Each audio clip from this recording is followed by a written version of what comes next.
Alright, a real quick video here, just going over basically what they said was going to be in the upcoming patch. I don't think they gave a specific date, just soon TM. So more rewarding maps. They said like 30% on the base rewards on the map will be better. 4 more new tower maps, so there's some variety there, and it's not the same one every time. Map boss tablet to add more map bosses to the maps. More bosses. Overall, they said not as many map bosses are spawning as they should.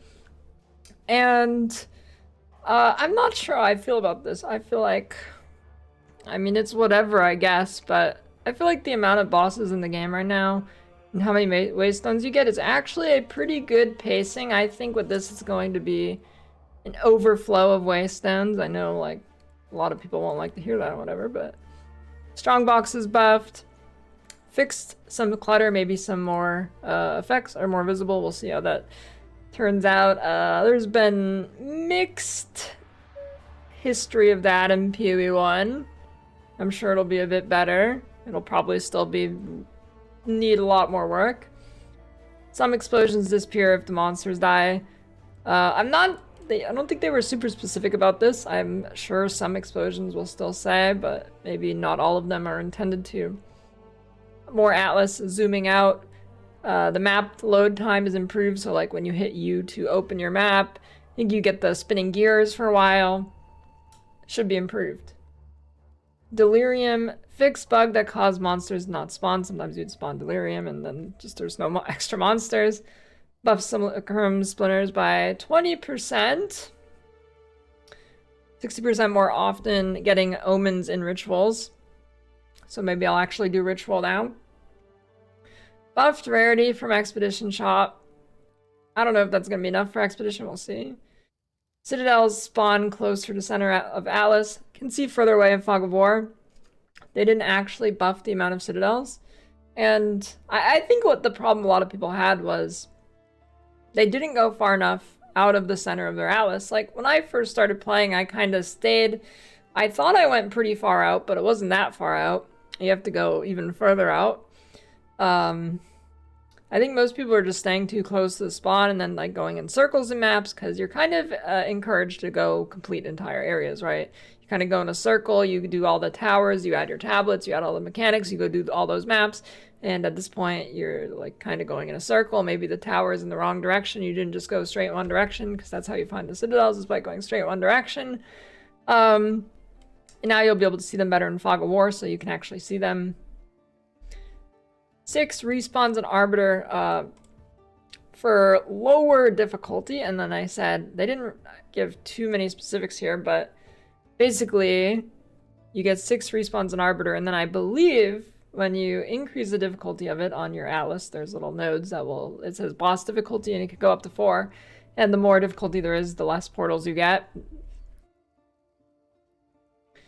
I don't know, I really like the idea of you get as many portals as you want on the boss, but if you die, you don't get loot or something. I mean, I kind of like this idea is okay too, if like the diminishing portals by difficulty, and then you need to do the highest difficulty for the best loot. Another unpopular thing, because people don't like to lose, but I think if you lose, you should lose. So I hope that the good gear is considerably gated behind the higher difficulty with less portals. It's also just better for the economy, which funnily enough, we'll get to right here.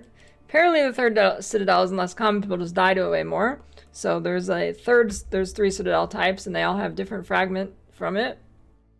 And the third Citadel, people were just dying to it way more. Not necessarily in a good way, it was like a bug or something. Something with the corpses exploding in the second phase when they shouldn't have been, and it wasn't clear. So yeah, apparently the third Citadel isn't actually less common, but it's like triple the price because people die to it, therefore increasing scarcity. Having some barrier of entry in terms of difficulty and bosses is overall a good thing for the economy, because if there's no difficulty like in PoE 1, what ends up happening is it just becomes a gamble, and it's not really a fight that you look forward to thinking about the loot, because it's like, all right, I'm probably just gonna get not lucky here, and then I'm gonna lose money on the hardest content in the game. I don't think it should be possible to really lose money on a sustained period of time on the hardest content in the game. I don't know the state that's really in right now. I haven't paid too much attention to boss prices or something, but it would not surprise me at all. I heard a few streamers did sustained runs for like 8 hours or something, and they ended up losing money at the end of 8 hours. I feel like that should not be possible. And one way to do that is by having a barrier of entry to difficulty. Lots of unique buffs. Less bad mods. So by this I mean on the item types, they're making it, they were kind of like unclear about this. Maybe I have to rewatch it, but they're, especially in the post talk afterwards with Gazzy and DM in the like podcast format, it was kind of confusing. I think they just mean overall item mods at like higher tiers. Then it started talking about like tiers and items, like your items can get like tier 1 through 5, like on things that you pick up off the ground, and those tiers that are like after the item name correlate to, you'll get higher and better mods, and then it'll cut out bad mods. And I don't know, I'm still not sure if they were referring to that or just overall in the overall weighting of mods, because each mod has a weighting, which means each mod has a different chance to roll. I think they're just changing the weightings of the overall modifiers. They mentioned like accuracy, like getting toned down because it's not as good as some other ones, and you want it less often. So we'll see what ends up happening there. And we don't actually know exact weightings right now because they are not client side and they are not data mineable, so we don't actually know. Runes overridable. Thank God, this is like the biggest change here for me. You can not take runes out, but you just overwrite them, right? Monster dead can't be used off screen. God damn it.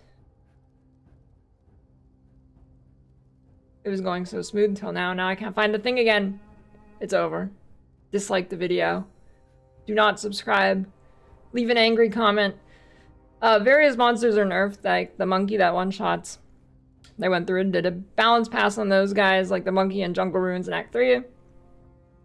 Finally, console filters are coming. I really don't know how they launched the game with no console filters. It is just absolutely crazy. Super crazy. I don't know. It's weird. They spend so much like focus on consoles, and then something I feel like maybe not relatively simple, but it already exists in PoE1 console, so, and the filter system is the same, but I guess not the back end or something, maybe. I don't know.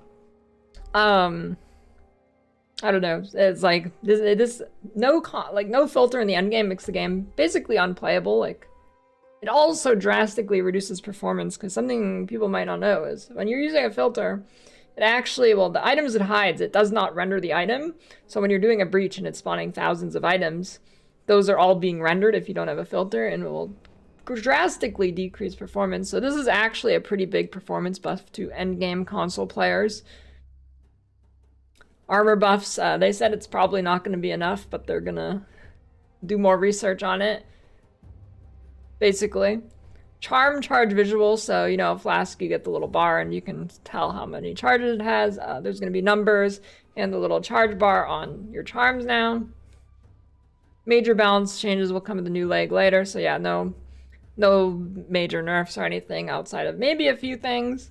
They were kind of vague on that, we'll see, but they really implied they didn't want to do any major balance changes until a new fresh start later. And just to clarify for anybody who is still confused about this, your characters here, they're not going to be wiped. They will just simply be in the previous league, and they're still playable if you want to play them. And then the fresh start will be just a fresh start that you can play new characters, and you can still play your old characters, just not on the fresh start servers. Map tab soon is what they said. And then these are some rapid fire questions that were in the like post talk thing. That are not necessarily in the new patch, but they said they're doing. It's not all they said, but I feel like those are the most important / had the most definitive answers and weren't like hypotheticals. Alice Search, they said, yeah, we're going to get to it at some point, so it is coming. Ultimatum, Tornado Bird, nerfed. They seem like they think it's in the upcoming patch, but wasn't 100% clarity on that, so probably in the next patch, but not sure. Rare monster backtracking is acknowledged as bad, and I'm assuming they will change this at some point. They didn't have any specifics, but they very clearly acknowledged that it's bad. I don't believe they gave any specific date. I heard some rumors by the end of the week or something. But yeah, this is what's upcoming and my thoughts on it. Leave an angry comment.